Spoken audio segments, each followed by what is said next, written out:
Yaşadığım şehir olduğu için belki de fazla seviyorum ama Bakü bence dünyanın en özel şehirlerinden biri. Bu şehri en ince detaylarına kadar anlatacağım videolar da gelecek ama bugün size Azerbaycan'ın başka şehirlerini göstermek istiyorum. Azerbaycan sadece Bakü'den ibaret değil. Bu ülkenin dört bir yanında farklı kültürler, farklı hikayeler var. İçinde çöllerden dağlara, tropikal vadilerden Karadeniz iklimine benzer ormanlara kadar inanılmaz bir çeşitlilik barındırıyor. 10 milyondan fazla nüfusu var ama farklı etnik grupların, farklı dillerin ve geleneklerin bir arada yaşadığı zengin bir mozaik. İşte tam da bu yüzden Azerbaycan'ı anlamak için Bakü'nün dışına çıkmak gerekiyor. Ben de bu bir yıl içinde fırsat buldukça Azerbaycan'ın farklı şehirlerini, yani buradaki tabiriyle rayonlarını gezdim. Gelin size de göstereyim. Bakü'den yola çıkıp yaklaşık 2 saat ilerlediğinizde karşınıza bambaşka bir dünya çıkıyor. Şamahı. Biz buraya hem yazın hem de Tufan Dağı giderken kışın uğradık. Yüzyıllar boyunca Şirvanşahların başkenti olmuş bu şehir, tarihin izlerini hala üzerinde taşıyor. Belki de bu yüzden mi bilmem, Şamahı her zaman şairlerin ve ozanların şehri olmuş. Doğası, bağları, dağların sessizliği insana ilham veriyor. Şamahı deyince aklıma hemen Meysari üzüm bağları geliyor. Burada yetişen üzümlerden yapılan şaraplar Azerbaycan'ın en iyilerinden. Benim içinse bir ritüel gibi. Ne zaman Şamahı'ya gelsek bu bağlara uğramadan dönmüyoruz. İçinde çok sevdiğimiz bir restoran da var. Orada oturup manzaraya karşı yemek yemek Şamahı deneyiminin en güzel parçalarından biri. Kahvaltısı da yemekleri de çok lezzetli.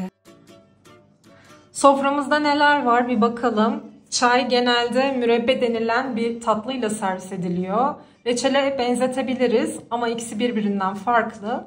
Mürebbede meyve taneleri kaşıkla ayrı ayrı alınabiliyor. Böyle tane tane oluyor. Şekerin doğrudan çaya eklenmesi yerine önce mürebbe yeniyor, ardından da çay yudumlanıyor. İsteyen ekmeğine sürüp de yiyebilir bizim gibi. Tercih meselesi. Motal peyniri tadını tarif edecek olursa Erzincan tulum peynirine benzetiliyor. Özellikle Şamahı ve İsmaili bölgelerinde üretiliyormuş. Hazır yerine gelmişken bundan da söyledik. Bir de sıcak tandır çöreğiyle nefis oluyor tadı. Azerbaycan'da ekmeğe çörek deniyor. Tandır çöreği çok meşhur. Sırf bu ikili ve çayla bile harika bir kahvaltı yapılabilir bence. Kent kaymağı, kent Azerbaycan dilinde köy demek. Bu da geleneksel köy usulüyle yapılmış katkısız organik bir kaymak. Kükü, yeşilliklerle yapılan yumurtalı bir tarif.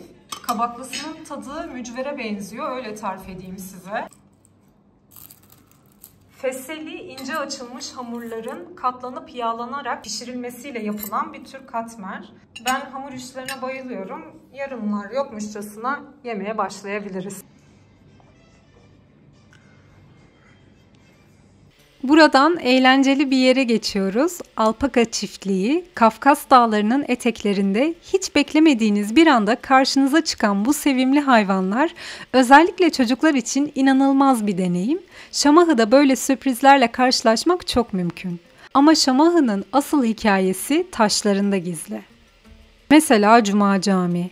743 yılında yapılmış ve Güney Kafkasya'nın en eski camilerinden biri. Mimarisinde tipik Şirvan Abşeron üslubunu görüyorsunuz. Taş işçiliği çok sade ama güçlü. Şamahı depremleriyle bilinen bir şehir ve bu cami neredeyse her seferinde yıkılmış ama hep yeniden inşa edilmiş. O yüzden burası sadece bir ibadet yeri değil, direncin ve inancın sembolü gibi.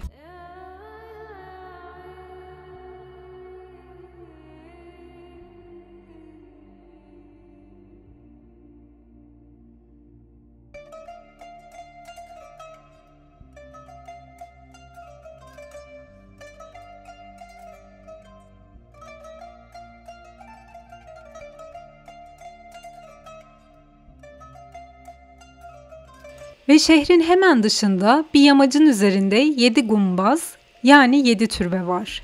7 gumbaz Şirvanşah Hanedanı'nın mezar kompleksi. Ama adında 7 olsa da günümüzde sadece 3'ü büyük oranda ayakta. Mimarı Usta Tagi.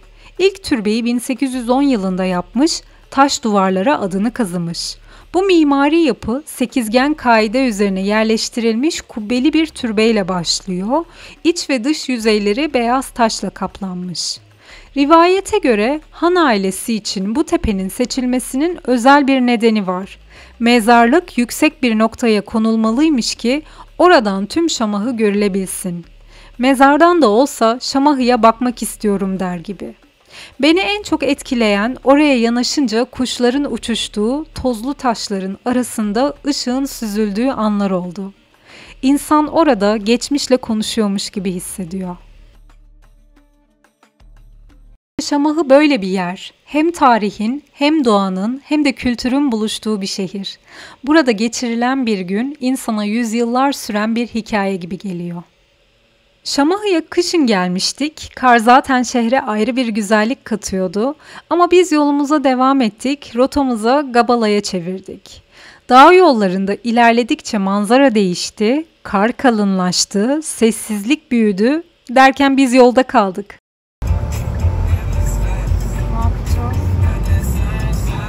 Arabamızda kar lastiği olmadığı için zincir arama derdine düştük. O sırada Can Azerbaycan'ın güzel insanları yardımımıza yetişti. Arabadan çok kısa bir anı da paylaşmak istiyorum. Benim evim orada değil, o arka tarafta. Özüm bekarçılık çıkıram oraya. Sağ olun, sizi de yorduk bu arada. Evet, ben yordum eləməmişim, ben istirahat eləmişim. Çok sağ olun. Ben bir tane oldu ki evimiz orada kakıraz, bak bir dakika nahar bak dedi. Gedək size kulluk eləyim evde. Çok sağ olun. Allah razı olsun. Allah razı olsun. Nəyimiz olmasa konak yola salmağa şükür Allah'a varmız. Çok sağ olun. Bu beyefendiye yardımları için ve nezaketi için bir kez daha teşekkür ederiz. Bizi evine bile davet etti. Ne diyebilirim ki? Böyle iyi insanların hatırına bu dünya dönüyor. Kafkas Mountain Resort'ta kaldık. Sabah odanın perdesini araladığınızda gördüğünüz manzarayı tarif etmek zor. Zirvelerin üstünde ince ince sis dolaşıyor, karların üstüne sabah güneşi vuruyor. Sanki kış masalının tam ortasında uyanıyorsunuz. Buraya gelince kayak yapmadan olmazdı tabii. Biz de ders almaya karar verdik. Açık söyleyeyim, derslerin fiyatları Türkiye'de ya da Avrupa'daki kayak merkezlerine göre çok daha uygun ama eğitmenler, pistler, verilen eğitim en az onlar kadar kaliteli. Hatta ilk kez kayak yapacak olan biri için bence Tufan da en ideal yerlerden biri. Çünkü hem güvenli hem de destekleyici bir ortam var. Çocuklar için de ayrı dersler olduğunu görünce çok hoşuma gitti. Miniklerin renkli kıyafetlerle pistte kaymaya çalışması, düşüp gülmeleri, sonra yeniden ayağa kalkmaları, izlemesi bile insana keyif veriyor. Gündüz kayakla yoruluyorsunuz, akşam otele dönüp şöminenin karşısında sıcak çay içiyorsunuz. O an insanın içine tarifsiz bir huzur doluyor. Bu yaz Şahdağ'a giderken yolumuz Kusar'dan geçti. Kuzeyin serin rüzgarı, dağların yeşili daha girişte karşılıyor sizi.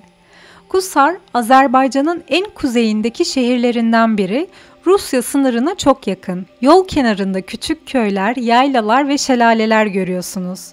Biz sadece kısa bir mola verdik ama havanın temizliği, doğanın sadeliği insana çok iyi geliyor. Kusar, Şahdağ'ın kapısı gibi. Zirveye çıkmadan önce size kendi renklerini gösteriyor. Yolumuzu Şahdağ'a çevirdik. Dağ yolları kıvrıla kıvrıla yükseldikçe hava değişti, rüzgar serinledi, manzara bambaşka bir hal aldı. Ve sonunda Kafkas Dağları'nın eteklerinde Şahdağ'ın büyüleyici zirveleri karşımıza çıktı. Biz Peak Palace Otel'de konakladık. Daha içeri girdiğiniz andan itibaren sıcacık bir karşılama, tertemiz bir hava ve manzaraya açılan büyük pencereler. Her şey o kadar özenliydi ki gerçekten çok memnun kaldık. Öyle ki şimdiden yeniden gelmeyi planlıyoruz. Çünkü burası bir kere görülüp bırakılabilecek bir yer değil. Tekrar tekrar çağırıyor insanı. Peki neden Şahdağ deniyor buraya? Rivayete göre bu dağ çevresindeki en yüksek zirvelerden biri olduğu için halk arasında dağların şahı olarak anılmış. Gerçekten de zirveye doğru baktığınızda heybetiyle diğer dağların üzerinde yükseldiğini görüyorsunuz. Sanki tüm Kafkaslara hükmediyor. Şahdağ'da çok fazla aktivite var. Kışın kayak, yazın roller coaster, teleferik, yamaç paraşütü her şey var. Akşam otelin sıcak atmosferinde bir kahve içmek bile buradaki deneyimin en keyifli parçalarından biri. Bugün Bakü'den yola çıktık ve rotamızda Azerbaycan'ın tarihi ve kültürel incisi Şeki var. Günübirlik bir turla gideceğiz. Gün boyu hem tarihe hem de doğaya doyacağız. İlk durağımız Kiş Köyü. Burada Kafkasya'nın en eski ibadet yerlerinden biri olan Alban Kilisesi'ni ziyaret edeceğiz. 5. yüzyıla kadar uzanan tarihiyle burası bölgenin derin kültürel köklerini gözler önüne seriyor.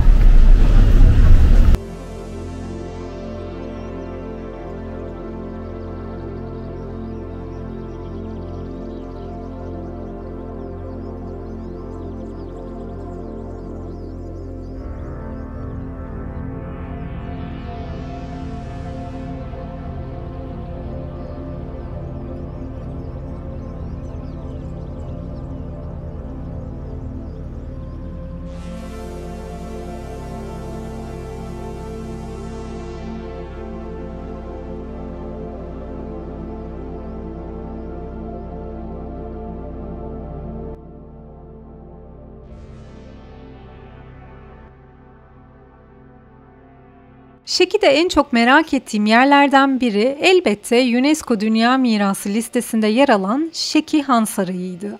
Şehre geldiğinizde adeta sizi çağırıyor.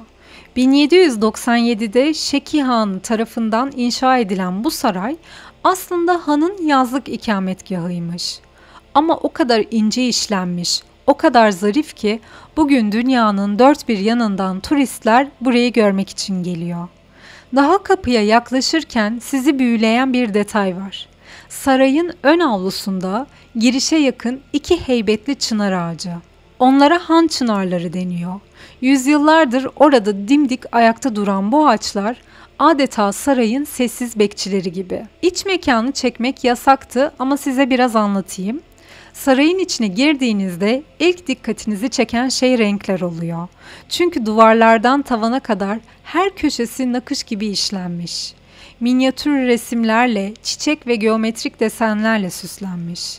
En büyüleyici detay ise pencereler. Bu pencereler şebeke denilen özel bir teknikle yapılmış. Hiç çivi kullanılmadan küçük renkli cam parçaları ve ahşap oymalar birbirine geçirilerek oluşturulmuş. Nazım Hikmet 1950'li yıllarda Azerbaycan'ı ziyaret etmiş. Büyük şairin Azerbaycan'ın tarihi Şeki Han Sarayı'ndan çok etkilendiği kayıtlara geçmiş.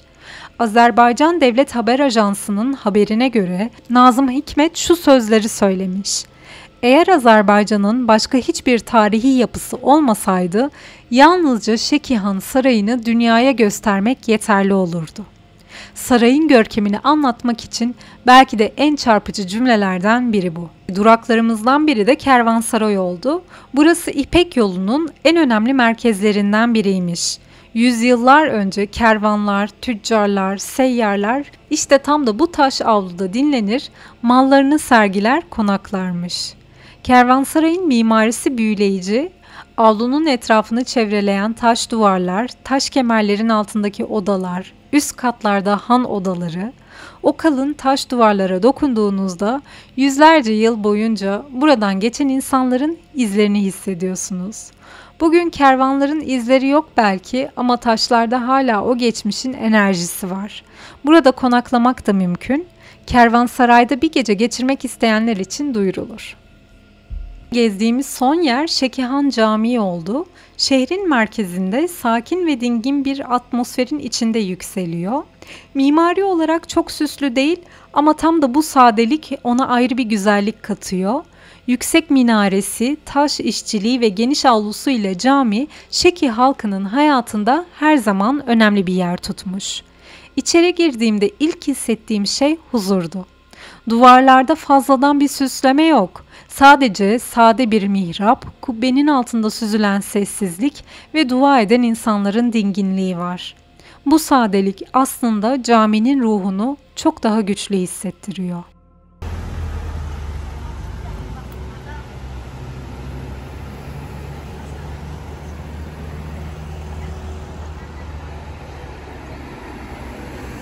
Buraya gelmişken mutlaka bazı tatları denemelisiniz.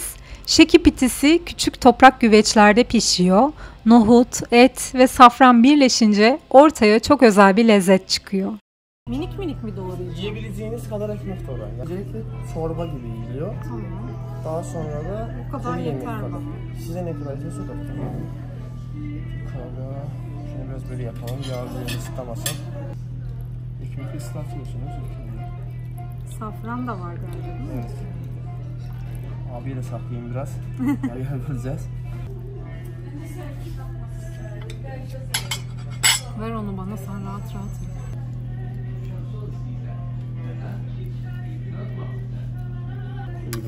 Altında et, en altta da nohut oluyor. Bunlar karışsın diye eziyoruz.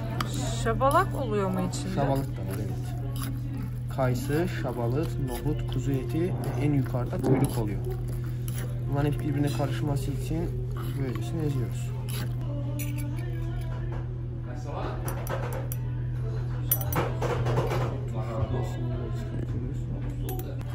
Şunu karıştırıyoruz daha sonra.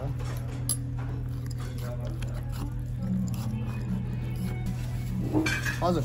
Yani onu bitirdikten sonra Bundan koyacağız içindekini- tabaklarımıza. bu tabağa eğerek boşaltacaksınız, Hı hı. yiyeceksiniz. Bu kadar Tamam, basit. elinize sağlık. Afiyet olsun. Hadi sağ olun. Sağ olun.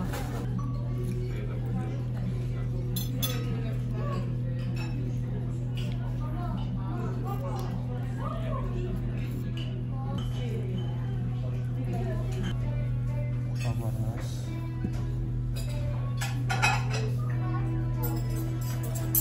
Tamam. O şeyden mi söylediniz?